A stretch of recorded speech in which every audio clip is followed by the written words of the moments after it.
Bad news for the Arizona Diamondbacks. Not only were they shut out 9-0, they lost a season-high 4 straight games and were swept for the first time this season. Yeah, Corbin Caroll, their rookie sensation, left the game in the 7th after hurting his shoulder on this swing. So it's the same shoulder that he had surgery on 2 years ago. He also had some trouble with it last week. So here's a quick look at his season stats. He was also slated to start in the All-Star game in Seattle from Seattle. So kind of just a heartbreaking loss for the D-backs at this point in time. Carlos Pena, he will undergo an MRI today. We do not have the results at this point in time.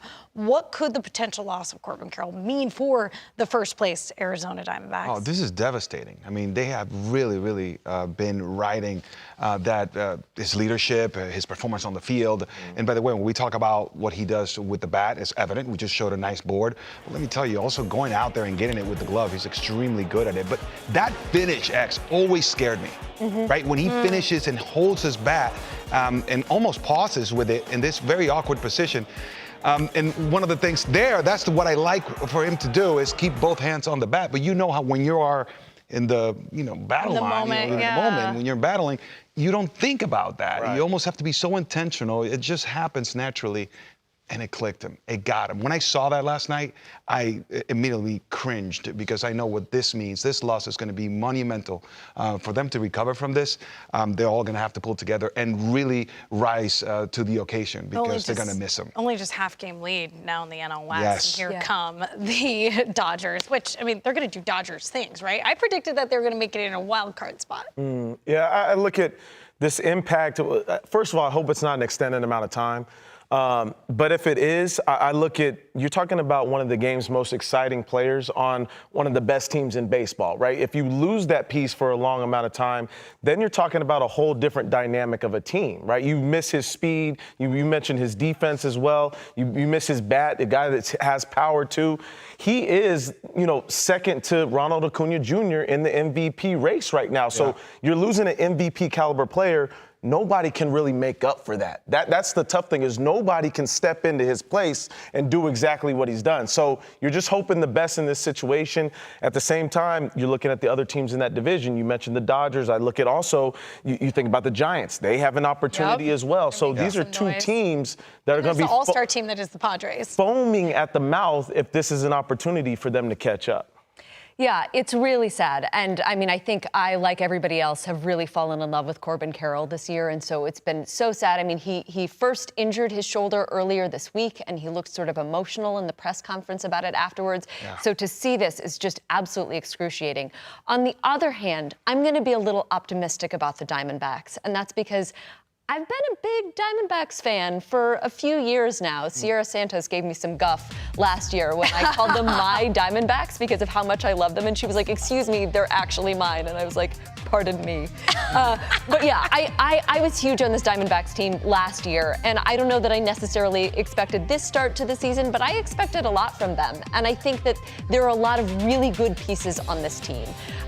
Ketel Marte, people are not talking enough about what a great bounce-back season Ketel Marte is having. I think Christian Walker is perennially underrated. Geraldo Perdomo has had an amazing season. This is something I love to see, a sort of like post-hype prospect breakout for Perdomo this year.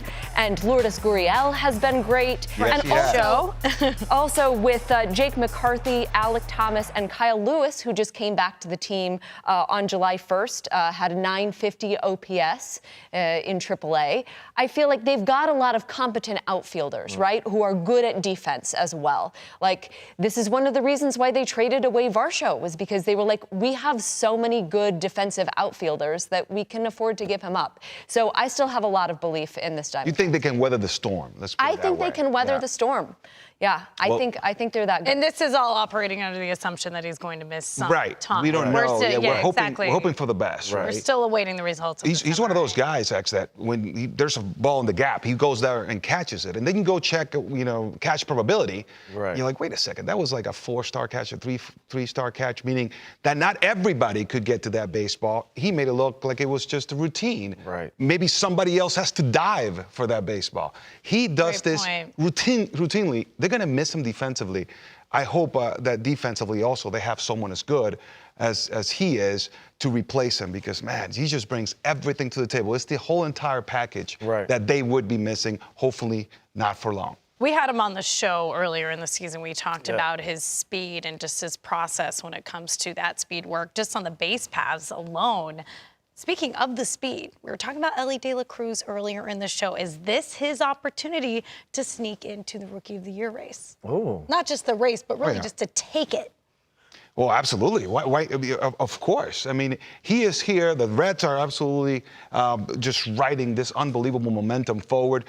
He's going to have enough time for him to amass a very good amount of numbers if he goes out there and continues to perform the way he has. By the way, he went 10 for 18 against Washington. 10 for 18. We're talking about 500. Stole 3 bases, hit a home run, 3 doubles.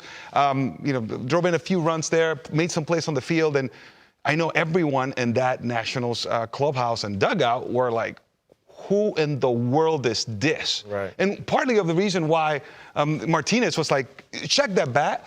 I think more than anything, it was just to annoy him. Because obviously, I was like, man, that's kind of Bush League that he's trying to show him up like that. But he's just trying to, X, you said it, interrupt the flow. Right, yeah. Yeah, he's a candidate, absolutely. If you work in the tech world, you're a disruptor, and that's what Elly De La Cruz is. Disruptors put pressure on the defense, and that's what Corbin Caroll does. That's what Elly De La Cruz does. Those types of players ultimately make your team that much better because they make every other player better in that situation, right? You think of Elly De La Cruz getting a triple instead of what would normally be a double, the next hitter up, sack, fly. Like, it makes everybody else better around him.